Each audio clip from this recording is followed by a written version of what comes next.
Hello everyone. आज की कहानी है मुंशी प्रेमचंद्र रचित कौशल।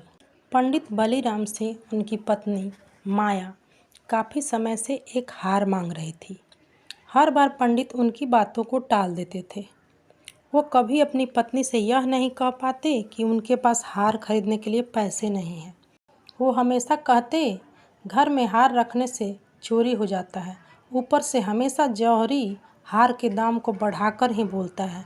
इन गहनों से किसी तरह का फ़ायदा नहीं होता, बस कुछ देर के लिए सजने संवरने के लिए काम में आने वाले हार से इतनी मुसीबत आ जाती है तो इसे खरीदना बेकार ही है। पंडित की पत्नी काफ़ी भोली थी। वो हमेशा अपने पति की इन बातों में आ जाती थी, लेकिन दूसरी महिलाओं के पास गहने देखकर उसके मन में होता था कि काश मेरे पास भी ऐसा जेवर होता। वैसे पंडित थोड़ा मेहनत करते तो अपनी पत्नी के लिए हार खरीद सकते थे, लेकिन उन्हें सिर्फ भोजन करना और आराम करना ही पसंद था। वो अपने आलस्य के कारण पत्नी की 4 बातों को सुनने में बुरा नहीं मानते।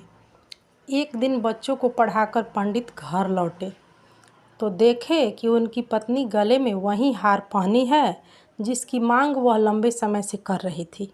हार को देखते ही पंडित जी ने पूछा, अरे, इतना सुंदर हार तुम्हारे गले में कैसे आया?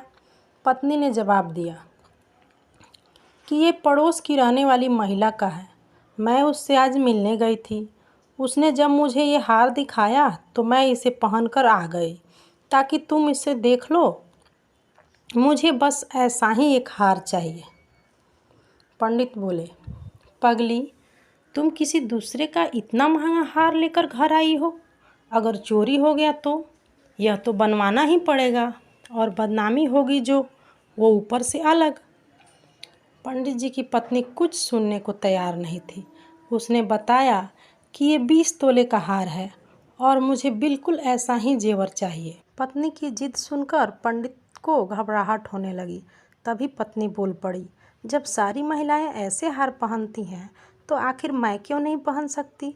गुस्से में पंडित बोल पड़े, सब लोग कुएं में कूदेंगे तो क्या तुम भी कूद जाओगी? ऐसा नहीं होता है कि जो दूसरे करें उसे हम भी करें। फिर पंडित ने दिमाग लगाकर अपनी पत्नी को बताया, देखो, इस हार की कीमत आने वाले समय में घट जाएगी। अगर आज इसे मैंने 1000 में लिया तो 1 साल बाद यह 600 रुपये का हो जाएगा और फिर 5 साल में इसकी कीमत सिर्फ 300 रहेगी। यह काफ़ी बड़ा नुकसान है। इसे सहकर मैं हार नहीं खरीद सकता। तुम जल्दी से इस हार को वापस कर दो। इतना कहकर पंडित जी घर से बाहर की ओर चले गए। उसी रात माया ने एक चोर को अपने घर में देखा। वो चिल्लाने लगी।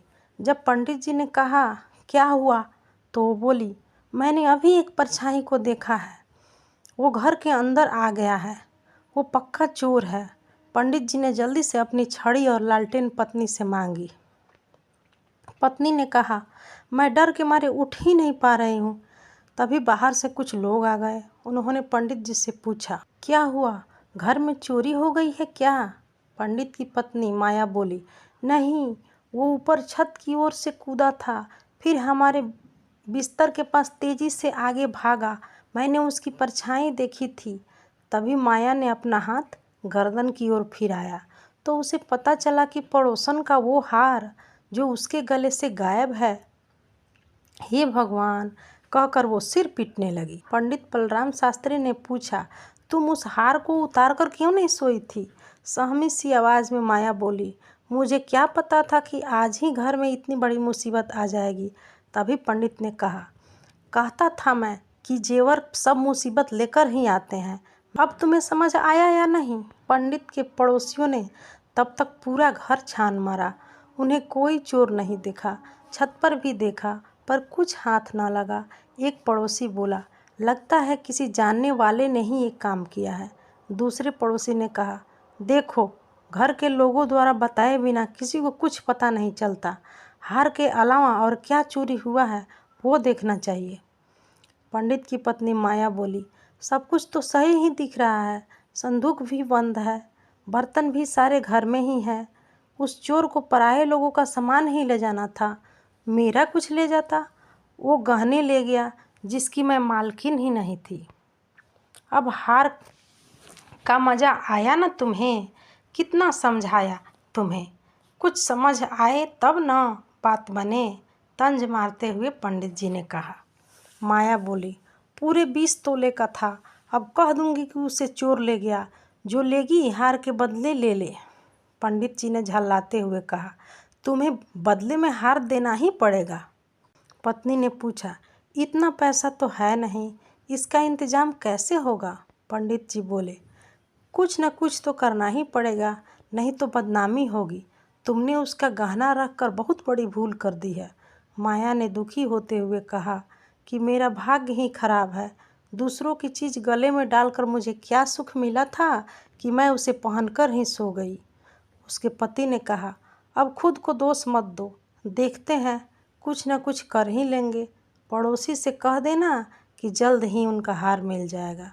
इतना कहने के बाद पंडित सोचने लगा कि आखिर क्या ऐसा करें कि उस हार की कीमत का पैसा जुटा पाएँ। उसके बाद पंडित ने अपने ज्ञान से धन कमाना शुरू किया। पंडित को उस हार की रकम चुकाने की इतनी चिंता थी कि उन्होंने दिन में सोना तक छोड़ दिया। बच्चों को पाठशाला में पढ़ाने के बाद श्रीमद् भागवत की कथा करते, फिर लोगों की कुंडलियाँ सब देखते। इतना करते करते देर रात तक जागते और फिर सुबह पाठशाला में बच्चों को पढ़ाने के लिए चले जाते। इस तरह दिन रात एक करके उन्होंने 6 महीने में किसी तरह उस हार की रकम जितना पैसा कमा लिया। जैसे ही हार की रकम पूरी हुई, पंडित सीधे ठीक वैसा ही जेवर खरीद कर ले आए और अपने पत्नी के सामने रख दिया। पंडित की पत्नी माया पहले तो हार को देखकर बहुत खुश हुई। फिर उसने पंडित से पूछा, आप गुस्से में दे रहे हैं क्या ये हार? जवाब में पंडित जी ने कहा, गुस्से और नाराज़गी जैसी क्या बात है? उसका हार हमारे घर से गायब हुआ है तो उधार तो चुकाना होगा ना। इतना सुनकर पंडित शास्त्री की पत्नी बोली, नहीं, ये उधार नहीं है। पंडित ने कहा, चलो उधार ना सही, बदला तो है ना, जाओ उसे ये दे आओ। उसकी पत्नी बोली, नहीं नहीं, ये बदला भी नहीं है। गुस्से में पंडित ने पूछा, अब तुम ही बता दो कि ये क्या है? पंडित की पत्नी माया ने कहा, यह आपकी तरफ से मुझे दिया गया तोहफा और निशानी है। उस रात हार चोरी नहीं हुआ था, मैंने तो बस ऐसे ही शोर मचा दिया था। हैरान होते हुए पंडित ने सवाल किया, सही में? माया ने कहा, हाँ सच में। पंडित ने फिर सवाल पूछा, तो तू मेरा कौशल देखना चाहती थी? जैसे ही पत्नी ने जवाब में हाँ दिया, पंडित बोले, तुम्हें कोई अंदाज़ा नहीं है कि इस कौशल के लिए मुझे क्या सब मूल्य चुकाना पड़ा है। पत्नी ने मासूमियत से पूछा, 600 से भी ज़्यादा? पंडित ने भारी मन से कहा, हाँ बहुत ऊपर। इस कौशल के लिए मुझे अपनी स्वतंत्रता तक को कुर्बान करना पड़ा। पंडित की पत्नी मुस्कुराने लगी। कहानी से सीख, आलस्य में इंसान कई बार अपनी इच्छाओं की पूर्ति नहीं कर पाता है, लेकिन जब उस पर जिम्मेदारियों का बोझ पड़ता है तो वह उसे किसी तरह पूरा करने की कोशिश करता है।